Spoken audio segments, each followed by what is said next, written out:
Amen. Amen. Amen. Voilà, que le Seigneur vous bénisse. Père, nous te disons merci encore une fois pour ce matin merveilleux que tu nous donnes. Merci pour la présence de mon frère, pour la présence de ma sœur. Beaucoup sont morts ce matin et d'autres sont entourés de morts. Certains sont dans les hôpitaux. Ils ne peuvent plus élever leur voix, ils ne peuvent plus parler, mais nous, tu nous as donné la vie. Nous ne savons pas exactement ce que nous avons fait, mais nous croyons que c'est puisque tu as une mission que tu veux accomplir au travers de nous. Ici, nous nous abandonnons encore à toi. Nous voulons t'écouter. Parle-nous pour aujourd'hui. Donne-nous le pain quotidien aujourd'hui afin que nous puissions vivre selon ta parole. Dans le nom puissant de notre Seigneur Jésus, laisse que nos cœurs soient préparés à t'accueillir. Toi qui es le Dieu vivant, toi qui es le Dieu éternel, dans le nom puissant de notre Seigneur Jésus. Amen. Ah, amen. Amen. Qui n'est pas fatigué? Voilà, tout le monde n'est pas fatigué, n'est-ce pas? Amen. Nous allons nous tenir debout et nous allons saluer. Salut 42 personnes aujourd'hui. Dis-leur combien tu les aimes. Dis-leur que tu les aimes beaucoup. Essaie de faire un effort d'être derrière là-bas, derrière la caméra. Sinon, vous allez déranger mon image.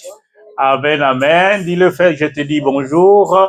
Je suis content de te voir ce matin dans la maison du Seigneur. Je suis content de te voir, papa. God bless you. Je suis content de te voir. Que le Seigneur bénisse tout le monde. Au nom de Jésus. Amen. Amen, amen. Amen, amen. Amen, amen. Amen. Pendant que nous sommes debout, est-ce que nous pouvons tenir nos Bibles? Nous devons le dire chaque jour. Comme ça, nous savons ce que nous sommes. Dis un peu très fort, ceci est ma Bible. Je suis ce qu'elle dit que je suis. J'ai ce qu'elle dit que j'ai. Je peux faire tout ce qu'elle dit que je peux faire. Aujourd'hui, je vais être enseigné la parole de Dieu. Je déclare avec confiance que mes pensées sont en alerte, mon cœur est réceptif, je ne serai plus le même, car je suis sur le point de recevoir l'incorruptible, l'indestructible, l'éternel et la vivante sémence de la parole de Dieu. Je ne serai plus le même dans le nom puissant de notre Seigneur Jésus-Christ. Acclame le Seigneur très, très, très fort. Amen, amen, amen. Amen. Nous pouvons nous asseoir dans la maison du Seigneur au nom de Jésus-Christ. Amen. Ce matin, nous allons parler d'un thème très, très, très merveilleux. Le thème, c'est « Je connais les présidents ». Pour ceux qui écrivent, tu peux écrire « Je connais le président ». Eh bien, aujourd'hui, je vais aller très, très doucement, parce que ce que je vais vous dire aujourd'hui est très, très, très nécessaire. Non seulement pour votre vie ici sur la terre, mais pour ta relation avec le Seigneur. Et donc, en introduction, je souhaite vous dire que, vous savez, la plus grosse charge d'un pasteur, d'un vrai homme de Dieu, ce n'est pas d'avoir une grande église. Ce n'est pas de remplir les gens. Ce n'est pas de payer le loyer. Parce que le loyer, on peut toujours se débrouiller pour payer, n'est-ce pas? Mais la plus grande charge, le plus grand poids que l'homme de Dieu peut porter sur lui, c'est quand il regarde les gens venir écouter la parole chaque dimanche mais que les gens n'arrivent pas à changer, que les gens n'arrivent pas à s'asseoir dans la parole de Dieu, que les gens ne se donnent pas à la parole, que les gens plutôt se donnent à des fables, que les gens se donnent plutôt à des légendes, à des expériences. Mes amis, moi personnellement, la mission que Dieu m'a donnée dans cette église n'est pas de venir remplir vos têtes avec beaucoup d'informations. Non. La mission que Dieu m'a donnée n'est pas simplement de te communiquer des centaines et des centaines et des milliers de versets qui doivent remplir ta tête. Si tu veux, ce que je cherche tous les dimanches, c'est d'atteindre ton cœur. Si le Seigneur peut permettre que pendant ces quelques minutes que nous avons de partage de la parole de Dieu, que je puisse atteindre ton cœur. Que je cherche à toucher tes pensées, je cherche à arriver dans ton âme avec la parole de Dieu. Mon désir n'est pas de te voir chaque dimanche venir ici, après tu repars comme tu y étais hier. Non, mon désir est de t'amener plutôt dans les changements, dans un changement profond et total de ton âme, de ton cœur, de tes pensées. Car c'est ça l'œuvre de Dieu. Et c'est ça la mission que nous avons reçue. Nous n'avons pas reçu la mission de venir entretenir les gens, que les gens sautent, dansent, jump, comme on dit en anglais, mais nous avons reçu la mission de percer le cœur des gens, de toucher le cœur des gens, si on peut y arriver, bien sûr. Je veux que vous sachiez que c'est une bénédiction, mais c'est en même temps un grand danger que d'être dans une très bonne église. Dans une église où on t'enseigne la parole de Dieu. Dans une église où on prie pour toi. C'est une bénédiction, mais c'est aussi un danger. C'est une bénédiction, puisque en fait, tu reçois quand même la bonne parole de Dieu. On fait un effort, n'est-ce pas, de former ton âme, d'affermir ton esprit. Mais ça devient un danger lorsque tu te mélanges simplement aux gens qui, dans cette église, ont changé leur vie, ont accepté de changer leur vie. Et donc, tu essaies de te mélanger, mais sans changement total dans ton cœur. Non, ce matin, j'ai une question à te poser. Est-ce que lorsque tu t'es regardé dans le miroir avant de venir ici, est-ce que tu as eu l'occasion de voir ton âme? Et si tu as eu l'occasion de voir ton âme, est-ce que ton âme va bien? Est-ce que ton âme est en paix avec le Seigneur Jésus? En d'autres termes, si le Christ apparaît aujourd'hui, pendant que nous sommes en train de partager la parole de Dieu, est-ce que tu partiras avec lui? La plus grande question que j'ai ce matin n'était pas celle-là, mais c'est celle qui vient maintenant. Es-tu vraiment un chrétien? Es-tu vraiment une chrétienne? En fait, quelle est la preuve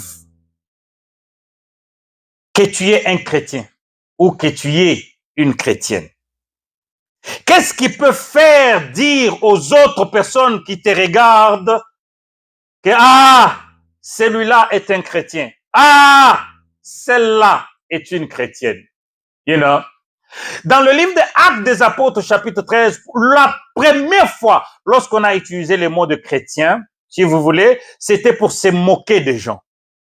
Se moquer des gens qui suivaient un mort. Ces gens qui avaient accepté de suivre un homme mort. Et donc, c'était une moquerie. Mais aujourd'hui, devenir chrétien, être chrétien, c'est devenu de la gloire. Je suis chrétien. Je suis chrétien. Attention, je suis chrétien. Bon, ce n'est pas un souci.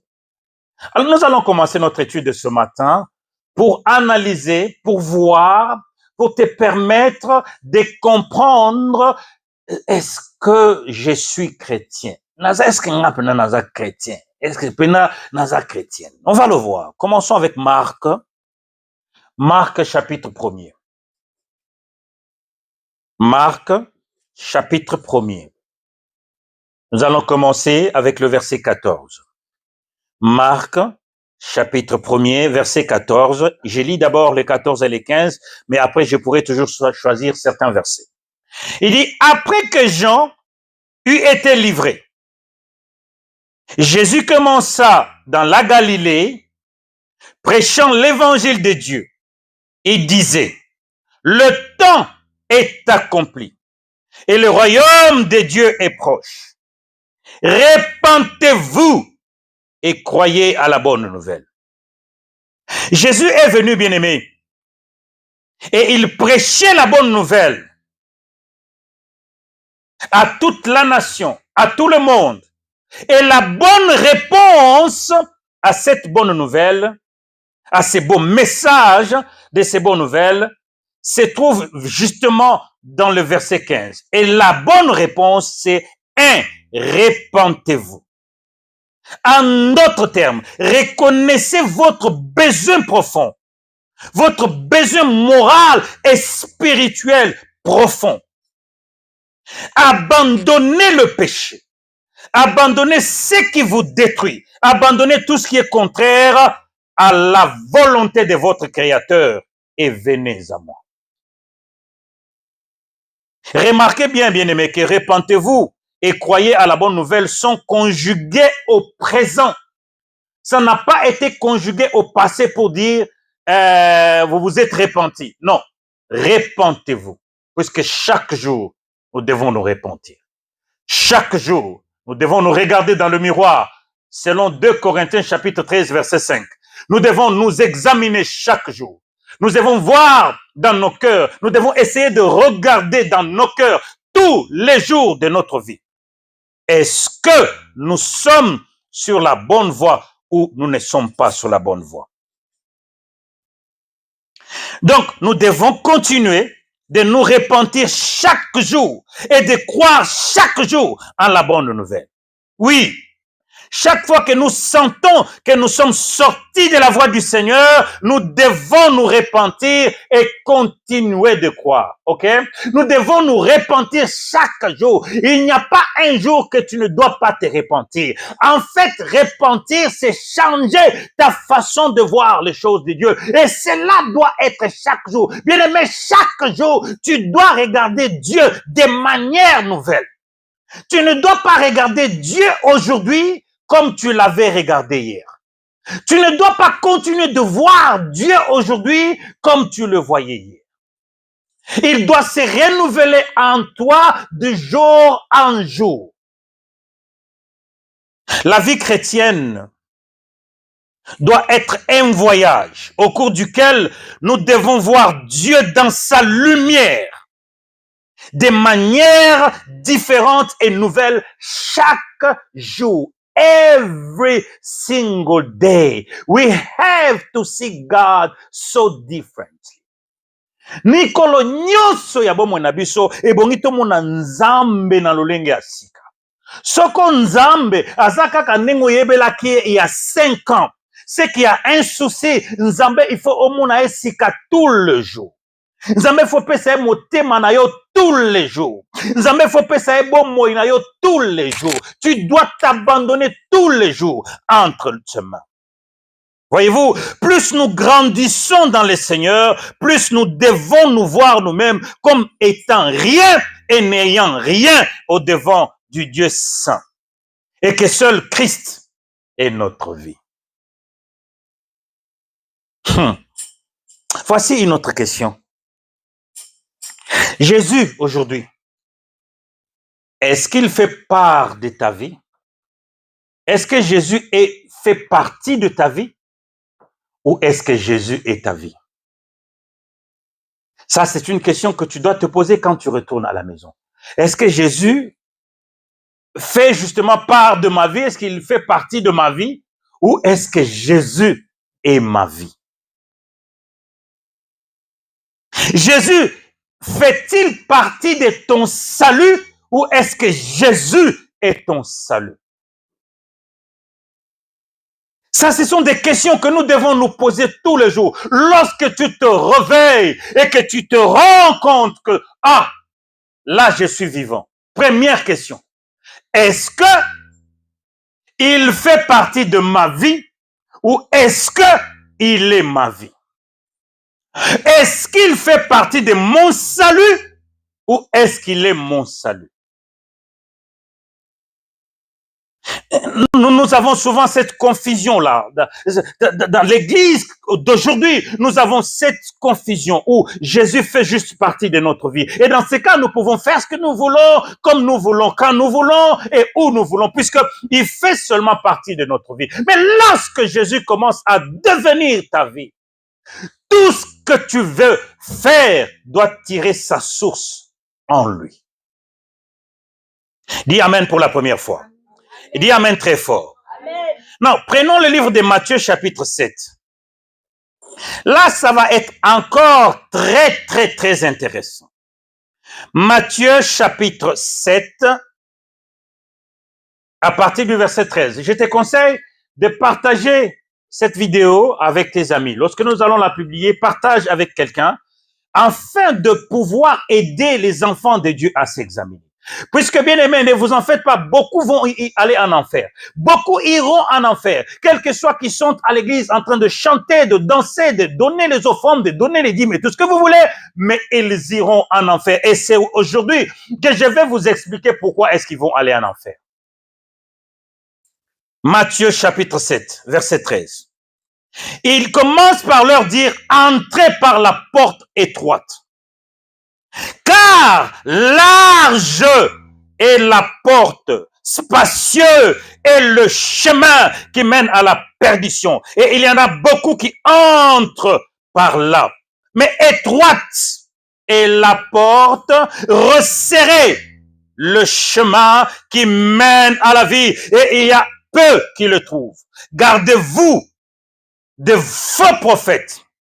Ils viennent en vous en vêtements de brebis, mais au-dedans, ce sont de loups ravisseurs. Ils viennent à vous en vêtements de brebis, mais au-dedans, ce sont de loups ravisseurs. Maintenant, écoutez, vous les reconnaîtrez à leurs fruits. Cueille-t-on des raisins sur des épines ou des figues sur des chardons? Bien aimé, l'Église aujourd'hui a enseigné aux gens que Jésus est la porte pour entrer au ciel, pour arriver à Dieu. Mais ce que l'Église a oublié, c'est d'insister et c'est de mentionner qu'avant d'arriver à la porte, il y a bien sûr une voie. Et la voie, elle est trop petite. Comme na porte te soko tamboli na nzela te nzela eza tellement moke nzela eza moke mingi. Do you understand? You cannot get to the door if you don't use the path.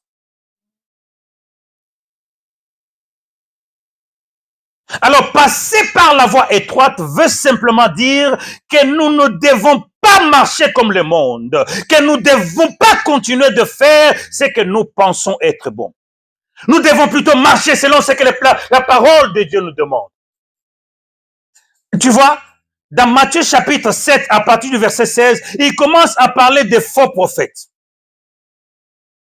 Il parle des faux prophètes. Et c'est ça aussi un problème, puisque beaucoup d'entre les enfants de Dieu ont carrément fixé leurs yeux sur les prophètes ou les hommes de Dieu. Mais cette histoire s'applique à tout le monde. Ça s'applique à tout le monde.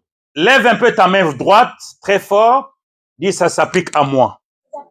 Oui, ça s'applique à tout le monde. C'est une application de la parole qui s'adresse à tout le monde. Il dit, vous reconnaîtrez la nature de la personne par rapport aux fruits que cette personne-là peut porter, par rapport aux fruits qui se manifestent de la vie de cet homme.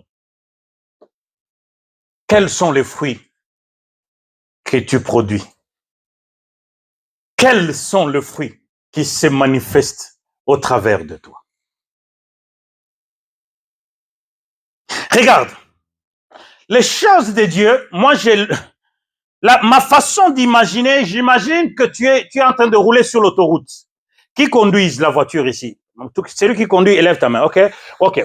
Tu conduis sur autoroute, Aux États-Unis, il y a des autoroutes. Ici, il y a 6 bandes, 6 bandes. Il y en a même de 8. Là, la vitesse, tu n'as pas possibilité de t'arrêter. Tu roules à une vitesse incroyable. Maintenant, imagine, tu es à cette vitesse-là, il y a ce poids lourd. Puisque bon, ici, nous avons la voie de poids lourd. Mais aux États-Unis, il n'y a pas de voie de poids lourd. Hein. Ça roule partout. Maintenant, imagine, toi, tu es dans ta petite voiture, tout bonnement, n'est-ce pas? Pendant que tu roules à ta vitesse à toi, il y a ces gros camions-là, le poids lourd, qu'on appelle des 18 roues, qui vient, qui te cogne. Bam! Mais tu viens, tu dis aux gens, voilà, je suis là, je viens de faire un accident. D'abord, les gens ne vont pas te croire, puisqu'ils imaginent le poids du poids lourd, 18 roues, cogner une petite voiture, donc quelque chose doit arriver à ta voiture, n'est-ce pas? C'est pareil avec le Seigneur, c'est pareil avec la parole de Dieu. Si la parole de Dieu te cogne et que tu y es toujours le même, et que tu es toujours la même personne, there is a problem somewhere, somehow. Si la parole de Dieu t'a cogné pas et qu'on change Osaka ndenge moko, il y a un problème. La parole de Dieu doit te changer. Elle doit te bousiller.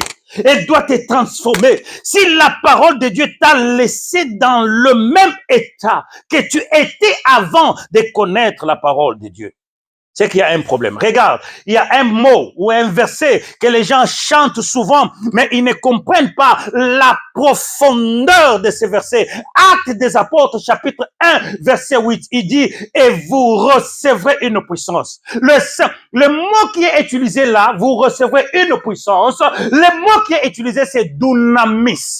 Dunamis, c'est une force énergétique que personne ne peut maîtriser. Ah, c'est la force qui est utilisée lorsqu'on bombarde un endroit. Donc, en fait, il dit, vous serez bombardés et le Saint-Esprit viendra sur vous. Now, dis-moi une maison que tu connais ou un endroit que tu connais qu'on a bombardé, mais qui est resté la même. There is no way. Tu dois être bombardé, c'est-à-dire que tu dois mourir et être transformé. Il faut que la puissance de la régénération qui est en nous change et nous transforme et nous ouvre le cœur pour le Christ. Now, essayons de retourner à Matthieu 7 pour ne pas nous distraire. Hein? Retournons à Matthieu 7. À partir du verset 17, nous voyons qu'il y a une correspondance entre l'arbre et les fruits. Il y a une relation entre l'arbre et les fruits. Il n'y a pas de différence. Si c'est un pommier, il doit produire des pommes. Si c'est un papayer, il doit produire des papayes. Si c'est un oranger, il doit produire des oranges, n'est-ce pas?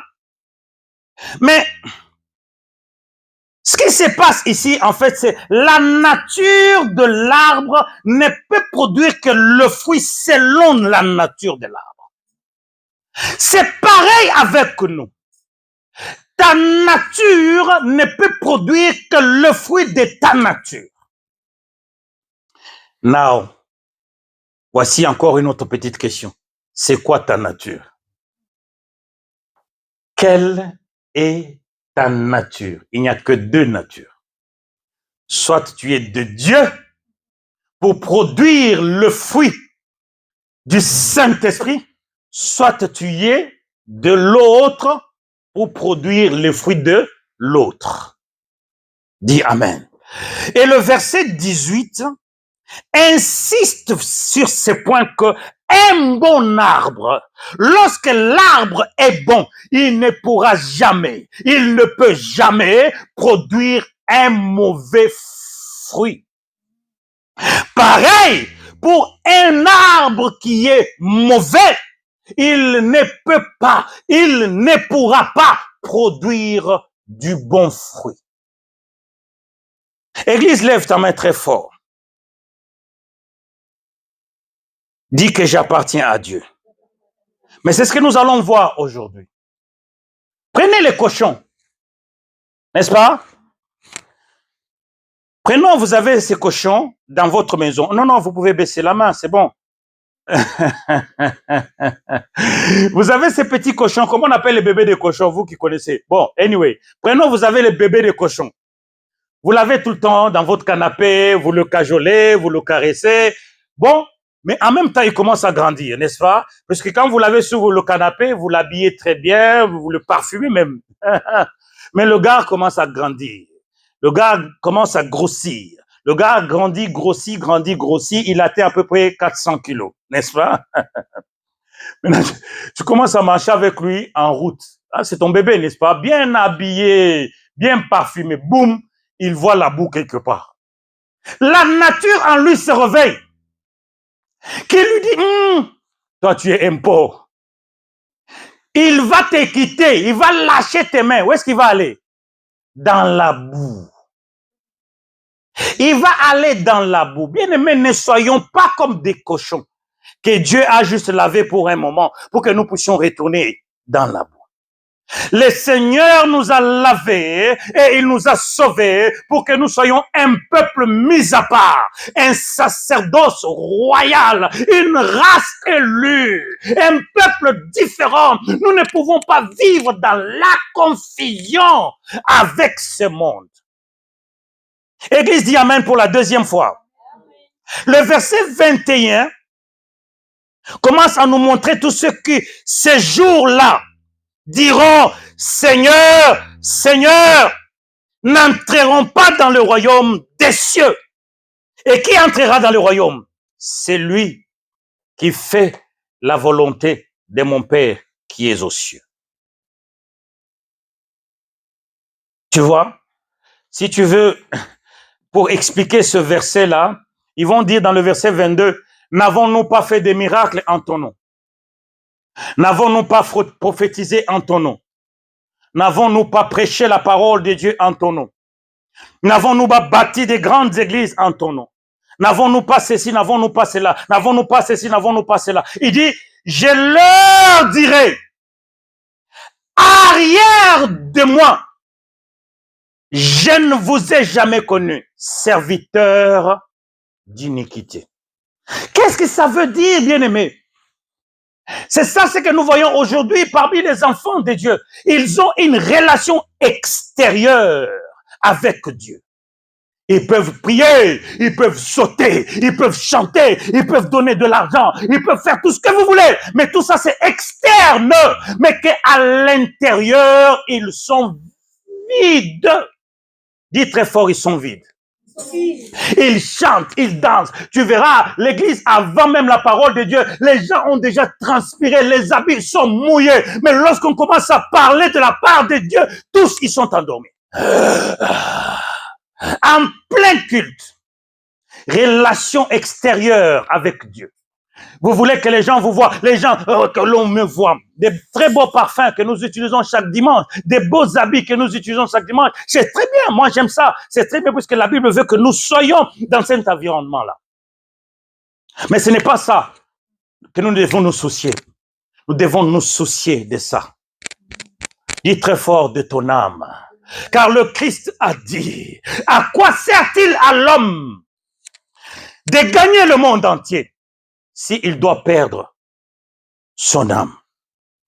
Et en ces jours-là, il sera sans pitié. Il n'aura pas de pitié. Il les regardera dans les yeux et il leur dira, arrière de moi, je ne vous ai jamais connu, serviteur de l'iniquité. Serviteur de l'iniquité. Ça fait peur quand tu atteins le verset 23. Car le Seigneur ne te connaît pas. Aïe, aïe, aïe, aïe. Tu sais, quand on parle de connaître, n'est-ce pas? Sachant que le Nouveau Testament, bien sûr, Jésus a fait ses enseignements en araméen.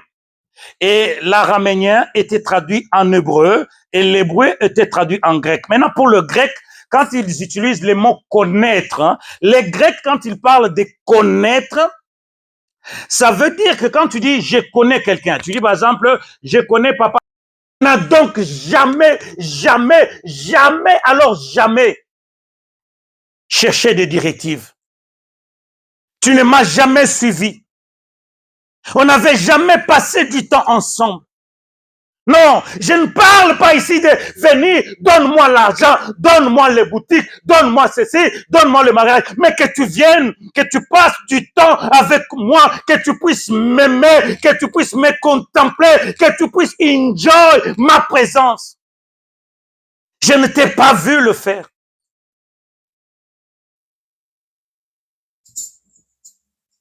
Tu n'avais jamais partagé mon amour avec les gens dans ton immeuble, dans ton quartier. Je ne t'ai jamais vu faire ça. Et encore plus grave, tu n'avais jamais pardonné les gens. Tu n'aimais pas pardonner les gens. Tu gardais les gens dans ton cœur. En fait, tu n'avais jamais cherché à être mon ami. Tu voulais que je me tienne à distance de toi. Tu n'avais jamais cherché à avoir une amitié profonde avec moi. J'étais étranger au-devant de toi. J'étais éloigné de toi.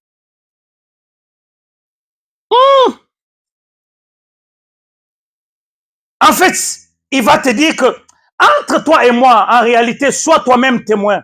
Il n'y a jamais rien eu entre toi et moi. Qu'est-ce que tu veux venir faire dans mon royaume? Puisqu'il n'y a jamais rien eu entre toi et moi. Absolument rien. Il n'y a jamais rien eu entre toi et moi. Now, what are you trying to do in my kingdom? Je vais bien t'expliquer ça pour que tu comprennes. Tu vas au palais présidentiel. Tu arrives devant les gardes dans le palais présidentiel, tu leur dis, oh, écoutez, moi je connais les présidents. Non, tu cherches à entrer. Hey, monsieur, madame, vous allez où? Non, écoutez, moi, c'est moi, non? Moi, je connais les présidents. Ils vont te bagarrer à mort. Tu ne vas pas entrer. Et d'ailleurs, si tu insistes, tu vas aller dormir dans les cachots des terroristes. Mais si pendant que tu discutes, avec les gardes à la présidence, lui-même, monsieur le président, saute. Et il dit aux gardes, oh, laissez-le, lui c'est mon ami, laissez-le, allez, venez. Voyez la différence? Maintenant que tu arrives au ciel, pendant que les anges sont en train d'arranger d'autres personnes, toi tu viens, tu commences à dire aux gens, laissez-moi passer, je connais Jésus, je connais Jésus, je connais Jésus. Mais tu vois d'autres personnes, Jésus lui-même venir les prendre par la main et les faire entrer. Dis un peu très fort, je connais Jésus. Non. Ne sois pas attristé. Dis seulement, je connais Jésus. Mais est-ce que Jésus te connaît? C'est vrai, tu connais Jésus. Mais est-ce que Jésus te connaît? Est-ce que Jésus peut se lever et venir te prendre par la main? Et dit, laissez-les entrer. Allez, viens ma fille, viens mon fils. Est-ce que Jésus te connaît? Oh, bien-aimé, en ces jours-là, il nous dira, retirez-vous de moi, vous qui commettez l'iniquité. Éloignez-vous de moi, vous qui frappez la poitrine tous les jours, que vous êtes mes disciples. Mais vous vous conduisez comme si vous n'avez pas ma parole en vous. Oh, j'appartiens à Jésus. Oh, je connais Jésus. Mais lorsque tu te comportes, lorsque tu te conduis, on ne voit pas du tout. Et alors du tout, Jésus en toi. Oh, mes frères et sœurs, prenons la décision dès aujourd'hui de marcher selon la parole de Dieu. Tu te poses la question, comment est-ce que je peux marcher avec la parole de Dieu? Je te donne des exemples. 1.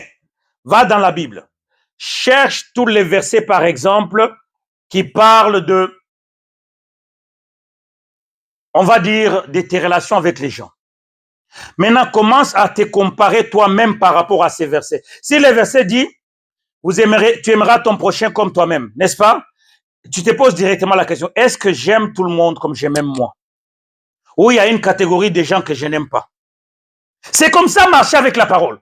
Marcher avec la parole, c'est t'interroger, c'est t'examiner tous les jours par rapport à la parole de Dieu. Tu vas prendre les versets qui parlent, par exemple, de, oh bon, je sais pas, les versets qui parlent de tes enfants. Est-ce que mes enfants, je les éduque par rapport à ce qui est écrit? Les versets qui parlent, par exemple, de pardonner les gens. Est-ce que je pardonne les gens comme la Bible me demande de pardonner les gens? Les versets qui parlent de ton mariage. Est-ce que mon mariage, je le conduis selon ce que la parole de Dieu me demande? Les versets qui parlent de ton travail. Est-ce que dans ce travail, je suis comme la parole de Dieu me dit d'être? Les versets qui parlent de l'argent. Et tu vas comparer ta vie par rapport à ça. Est-ce que mon argent, je le gère comme la parole de Dieu me demande? Compare ta vie tout le temps à la parole de Dieu. Bien-aimé, ne lis pas la parole de Dieu comme un roman que tu lis comme ça. Non, non, non, non, non. Lis, examine-toi, lis, prie, lis, compare-toi à ce que le Seigneur te demande. Non, si la réponse à toutes ces questions-là est non, commence à travailler avec le Saint-Esprit afin qu'il t'amène dans le standard de la parole de Dieu. Prends la parole de Dieu au sérieux, mon frère et ma sœur. Sors dans les aventures et dans les jeux, dans des blagues inutiles. Prends la parole de Dieu au sérieux, mon frère et ma sœur. Avant de finir, faisons un tout petit voyage dans le livre de 1 Jean. 1 Jean chapitre 1. 1 Jean chapitre 1. Nous allons prendre aussi le chapitre 2 ou le chapitre 3, mais nous allons un peu jumper. Nous allons être dans le 1 Jean. Il commence à dire ceci dans le verset 5. La nouvelle que nous avons apprise de lui et que nous vous annonçons, c'est que Dieu est lumière et qu'il n'y a point en lui de ténèbres. Maintenant, écoutez. Si nous disons que nous sommes en communion avec lui et que nous marchons dans les ténèbres, nous mentons et nous ne pratiquons pas la vérité. Mais si nous marchons dans la lumière, comme il est lui-même dans la lumière, nous sommes mutuellement en communion. Et le sang de Jésus, son Fils, nous purifie de tout péché. Or, si nous disons que nous n'avons pas de péché, nous nous séduisons nous-mêmes. Et la vérité n'est point à nous. Si nous confessons nos péchés, il est fidèle, il est juste pour nous les pardonner et pour nous purifier de toute iniquité. Parfois, la parole de Dieu, comment dire ça en bon français? Mais en anglais, it can hit you. Hein? It can hit you. Ça peut te gifler, ça peut te frapper comme un choc. Boum. Et si la parole de Dieu ne te fait pas ça chaque jour quand tu lis la parole de Dieu, c'est que le Saint-Esprit n'a pas encore vraiment commencé à agir en toi. Tu dois sentir une gifle chaque fois que tu lis certaines paroles dans la Bible. Ça te fait arrêter, tu commences à te poser des questions. Est-ce que moi, vraiment, je suis en train de faire ceci ou est-ce que je ne le fais pas? Nous devons nous assurer que réellement, nous avons la vie éternelle en nous. Dieu a révélé sa nature et sa volonté dans les Écritures afin que nous puissions marcher dans la lumière comme lui-même est lumière. Si nous disons que nous sommes en lui, mais que nous marchons toujours dans les ténèbres, nous sommes des vrais menteurs. En d'autres termes, nous confessons que nous sommes chrétiens, mais que notre style de vie n'est pas encore conforme à la vie de Christ. Et ça ne nous dit rien. C'est que nous sommes des gros menteurs. Et sa vérité n'est pas en nous. Qu'est-ce que ça veut dire? Tu ne peux pas venir ici à l'église. Tu dis que tu es chrétien. Mais quand tu sors à la porte, le christianisme là, la chrétienté là, s'arrête à l'église. C'est que tu es un très gros menteur et c'est là que tu seras rejeté si tu ne changes pas ta vie. Oh, je suis chrétien. Tu vois, c'est devenu une étiquette que tu portes. Je suis chrétien. Oh, je suis chrétienne. Je suis chrétien. Oh, je suis chrétienne. Mais tu ne changes pas. Tu es toujours la même personne. Ta vie n'est pas conforme à la vie de Christ. Tu es un très gros menteur. Tu es vraiment un très gros menteur. Et tu vas aller en enfer. Écoutez, l'enfer a été créé pour le Satan et les anges déchus. L'enfer n'a pas été créé pour les hommes. Voilà pourquoi la Bible nous dit dans le livre de Pierre, il dit, l'Éternel ne tarde pas dans l'accomplissement de sa promesse, comme certains le croient. Mais il use de patience envers vous, ne voulant qu'aucun ne périsse, mais que tous parviennent à la repentance. Dieu veut et il attend que tout le monde parvienne à la repentance. Mais est-ce que toi, tu fais un effort de parvenir aussi à la repentance, ou est-ce que pour toi c'est normal? Je peux utiliser le nom de Christ, je peux faire ce que je veux, mais en réalité, je ne suis pas là-bas. Nous devons ainsi, bien-aimés, permettre au Saint-Esprit de nous transformer chaque jour, afin que nous puissions ressembler à Christ. Comprenons que c'est la réputation de Dieu qui est en jeu. Dieu ne peut pas permettre que sa réputation soit bafouée pendant longtemps. Comprenez que nous portons le nom de Christ, nous portons le nom de Dieu, mais avec lesquels nous faisons toutes sortes de n'importe quoi et toutes sortes de choses que je ne peux pas citer. Et donc Dieu ne peut pas pendant longtemps laisser sa réputation être bafouée. Qui a compris? Now, comprenons que cette réputation, Dieu la protégera toujours. La réputation, expliquons ça en petits mots. Tu vois, par exemple, quand l'homme épouse une femme, n'est-ce pas? La femme porte le nom de cet homme-là. Et les enfants qu'ils ont dans ce mariage-là vont porter le nom de cet homme-là, n'est-ce pas? Maintenant, lorsqu'ils sortent dehors, que ce soit la femme et les enfants, lorsqu'ils sortent dehors et qu'ils font n'importe quoi, on va identifier qui? L'homme. Tu as vu la femme des... Est-ce que tu as vu les enfants des... C'est la réputation de qui? Donc, la femme et les enfants marchent sous la couverture et la réputation de ce monsieur. Voilà pourquoi moi je dis ça tous les jours à la maison. Petit, faites attention. Quand vous sautez dehors là, c'est avec mon nom. Les enfants du pasteur Paul, la femme du pasteur, faites attention là-dedans. Faites attention, car si mon nom est bafoué dans cette ville, le feu même va descendre sur vous. Moi-même dans cette ville, j'ai fait un effort. En tout cas, je lutte, j'ai fait un effort pour ne pas me retrouver dans le Congo-Ça. Mais je suis toujours dans leur Congo-Ça. Ils ne peuvent pas arrêter, mais ils n'y ont rien qu'ils peuvent dire et prouver. Est-ce que vous avez compris? Parce que je sais qu'est-ce que j'ai fait. Dis Amen. Amen. Mon frère, ma soeur, si nous ne nous occupons pas du péché qui est en nous, le péché finira par nous s'occuper de nous. Il nous mettra par terre. Il nous mettra par terre. Il nous trahira. N'aime pas le péché. Ne continue plus de vivre dans le péché. Refuse le péché.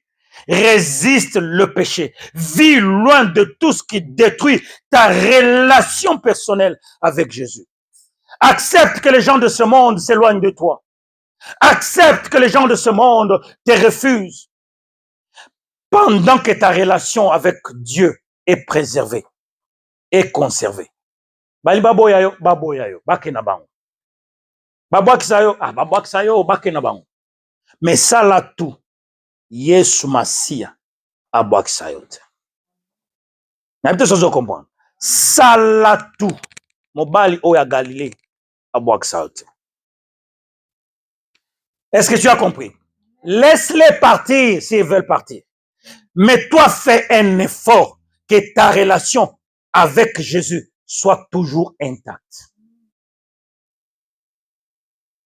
Est-ce que tu as compris? Il a dit que si cela dépend de vous, soyez en paix avec tous. Tu ne peux pas forcer à quelqu'un d'être en paix avec toi. Si tu as essayé et que la personne t'a rejeté, a refusé, lave tes mains. Au moins, tu as essayé. Et le ciel a vu que tu as essayé. Ne commence pas à forcer les gens à avoir des relations avec toi quand les gens ne le veulent pas. Laisse-les. Laisse-les. Now, dans 1 Jean, chapitre 2 maintenant. Donc, nous avons quitté le chapitre, le chapitre 1er. Maintenant, nous allons dans le chapitre 2. À partir du verset 3, il nous dit ceci. Si nous gardons ces commandements, par là, nous savons que nous l'avons connu. En d'autres termes, lorsque tu vas commencer à vivre selon la parole de Dieu, avant de faire quelque chose, tu te poses la question, qu'est-ce que la parole me dit en rapport avec cette histoire? Avant d'accomplir un projet ou quoi que ce soit, tu dois te poser la question, what does the word of God say to me about this? Est-ce que je suis sur le bon chemin ou je ne suis pas sur le bon chemin? Now, il dit, c'est lui qui dit que je l'ai connu et qui ne garde pas ses commandements est un menteur. Si toi tu dis que je connais Dieu, mais que tu ne sais pas garder les commandements de Dieu, tu es un menteur. Et la vérité n'est point en toi. Mais celui qui garde sa parole, l'amour de Dieu est véritablement parfait en lui. Par là, nous savons que nous sommes en lui. Celui qui dit qu'il demeure en lui doit aussi marcher comme le Christ lui-même a marché. C'est là que la parole de Dieu devient un peu une sorte de très difficile pour certaines personnes. Comment est-ce que je peux marcher comme Jésus? Moi qui ne suis qu'un homme, moi qui ne suis qu'un simple homme. Mais la question en elle-même, elle est déjà mauvaise. La question, c'est de dire, Seigneur, tu me dis de marcher comme toi. Comment est-ce que je peux y arriver? Est-ce que tu peux m'aider à marcher comme toi? Est-ce que tu peux m'aider à me transformer, que je devienne comme toi? Est-il possible qu'un homme, qu'un être humain comme moi devienne comme toi? Oui, car la Bible dit, tel il est, tel nous sommes. Dis Amen, Église. Le but de ça n'est pas de te frapper le marteau, c'est de t'aider à t'examiner tous les jours. C'est de t'aider à t'examiner tous les jours. Est-ce que si le Seigneur revenait aujourd'hui, est-ce que je serais parmi ceux qui sont sur sa liste? Tu te réveilles un matin, tu commences à lui poser que des questions banales. Seigneur, est-ce que tu as déjà écrit mon nom sur la liste de ceux qui vont vivre éternellement? Est-ce que tu l'as déjà fait? Est-ce que tu as déjà écrit mon nom? Seigneur Jésus, qu'est-ce qui me manque encore aujourd'hui pour que tu écrives mon nom sur la liste de ceux qui seront sauvés? Tu attends quoi de moi? Tu sais, l'Église nous a tellement mal appris la prière. L'Église nous a appris la prière que c'est bon. Il faut juste venir, commencer à demander, crier, Tu sais, les gens prient en langue, mais ils utilisent même pas leur intelligence. Ils savent même pas ce qu'ils disent. Ce n'est pas mauvais. Bon, je connais pas trop vos alliances avec le Seigneur, mais quand tu pries en langue, aussi utilise ton intelligence. Tu dois être en mesure de dire aux gens que quand j'ai prié en langue là, dans ma pensée, je disais à Dieu 1, 2, 3, 4. Ne viens pas seulement,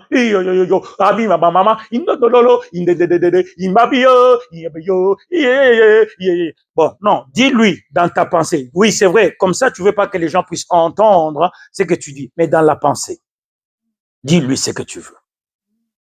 Je veux que tu me transformes. Je veux devenir comme toi. Je veux marcher comme toi. Seigneur Jésus, qu'est-ce que je dois faire? Est-ce que je dois continuer de jeûner? Est-ce que je dois continuer de lire la parole? Qu'est-ce que je dois faire? Dis-lui, Seigneur, est-ce que tu penses vraiment que ce jour-là, je peux aller avec toi dans la gloire? J'ai déjà tout fait. Soit comme le garçon qui était venu, il a posé la question au maître, maître, juste maître. Jésus lui a dit, non, pourquoi tu m'appelles juste? Il dit, mais qu'est-ce que je dois faire pour hériter le royaume? Il lui a dit, ok. Qu'est-ce que la loi nous dit? tu aimeras l'Éternel ton Dieu, n'est-ce pas? De tout ton cœur, de toute ton âme, de toute ta force et de toute ta pensée. Il dit, mais j'ai fait ça là. Il dit, mais il y a l'autre qui dit que tu aimeras ton prochain comme toi-même. Le gars lui dit, mais j'ai fait ça aussi. Christ le regarde, dit, ok, mais il y a une chose que tu ne fais pas. Va vendre tous tes biens. Maintenant, tu peux me suivre. Pose-lui la question, est-ce qu'il y a quelque chose que je dois délaisser dans ma vie pour te suivre? Est-ce qu'il y a quelque chose que je dois abandonner? Ce n'est pas nécessairement un péché, mais c'est quelque chose qui te retient. Et plus ça te retient, ça ne te permet pas d'avancer avec le Seigneur. Ça ne peut pas nécessairement être un péché. Ça peut être juste un poids, une charge que tu portes sur toi. Ça peut être le manque de pardon. Puisque parfois nous disons aux gens que nous avons pardonné. Mais après quelques jours, nous commençons à leur rappeler les mêmes histoires là, que vous disent que vous avez pardonné. Est-ce que tu te rappelles? Attends là. La Bible déclare que Dieu pardonne et il oublie. Mais toi, pourquoi tu me rappelles toujours les mêmes histoires? C'est que tu n'as pas pardonné. Alors ne parlons pas du pardon. Et ça peut être ça. Ça peut être autre chose. Ça peut être juste quelque chose. Par exemple, le manque de prière. Tu as une bonne relation avec le Seigneur, tu lis ta Bible très bien, mais tu ne pries pas. Non, dis-lui, Seigneur, quelle est cette chose qui peut aujourd'hui m'empêcher de marcher librement avec toi, de marcher à l'aisement avec toi. Seigneur, il est écrit que c'est pour la liberté que tu nous as affranchis, pour que je ne sois plus esclave de quoi que ce soit, ni de qui que ce soit. Je suis esclave de quoi encore aujourd'hui? Pour certaines personnes, ça peut être les réseaux sociaux. Le temps que tu passes sur les réseaux sociaux, lorsque nous les comparons au temps que tu passes avec le Seigneur, il y a un gros écart comme ça. Le temps que tu passes dans les futilités, dans des causettes inutiles, tu connais celui-là. Est-ce que tu connais celui-là? D'ailleurs, tu connais toi. Ce sont ces choses-là qui peuvent aussi te freiner. Seigneur, c'est quoi qui peut me freiner? Pour que j'ai une très, très bonne relation avec toi. Pour que tu te frappes la poitrine. Oh, bien-aimé. Souvenez-vous de Job, n'est-ce pas? Le Satan était en train de marcher, il a tout fait sur la terre. Il s'est présenté aussi devant Dieu. Dieu lui a dit, oh, petit Satan, qu'est-ce que tu fais ici? Ah, viens. Moi, j'étais en train de me promener sur la terre. J'ai dit, est-ce que tu as vu mon serviteur Job? Écoutez, un homme fidèle et intègre. Mais bien aimé, commence à lui poser la question. Qu'est-ce qui me reste à faire pour que tu me présentes devant les anges que je suis un homme intègre? Tu peux courber ta tête dans la prière. Nous allons prier. Tu vas commencer à prier pour lui dire, Seigneur, j'ai écouté ta parole ce matin. J'estime, je crois que cette parole était personnelle à moi. Elle s'est adressée personnellement à moi. Mais voici comme je suis né nu au devant de toi. Parle maintenant à mon cœur. Qu'est-ce que tu voudrais que je fasse encore? Qu'est-ce que tu vois en moi qui me retienne encore? Je viens me repentir encore ce matin au devant de toi. Oui, je me suis repenti hier, mais aujourd'hui encore, je souhaite me repentir.